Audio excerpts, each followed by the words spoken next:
शकता. मग तुझं सेल्फ केअर रुटीन काय आहे? I start my day with meditation. Then I do a little bit of exercise. मग मी खाते, मी वाचते, मी झोपते, मी उठते, मी बिंज वॉच करते, मग मी परत खाते, मग मी वॉक करते. असं मी काय करत करत असते. असते. ओके. सो असं एक डेफिनेट मी उठून इतके तास हे करते, ते करते असं काही नाही, आय नाहीये. Don't be hard on myself. Okay. मी व्हॅकेशन्समध्ये गेल्यानंतर there is a timetable, but there is not the exact या वेळेला हेच केलं पाहिजे वगैरे. हं. आणि जे आता इंटरव्ह्यूज बघतात त्यांना माहिती आहे माझा कायम एक फंडा आहे, की आपल्या आयुष्यात आपण काढून टाकला तर लाईफ थोडं ईझी होतं. सो ज्याच्यामध्ये इट्स लाइक आपल्याला हेच करायचंय. नाही, आपल्याला हे करायचंय. मला हं, इतके वाजताच उठायचंय. नाही, इट्स ओके. मला आज नाही उठायचं एवढे वाजता. मी थोडी लेट उठले. हं, मला आता उठल्यानंतर एवढ्या गोष्टी अचीव्हच कराव्या लागतील.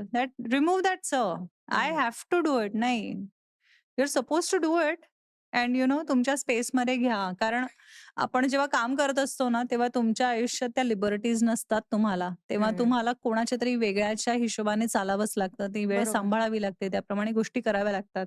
हं, सो हा जो सेल्फ टाईम आपण आपल्यासाठीचा मी टाईम काढतो ना, तेव्हा मला वाटतं या गोष्टी थोड्याशा तुम्ही हं. ईझी घेऊ शकता.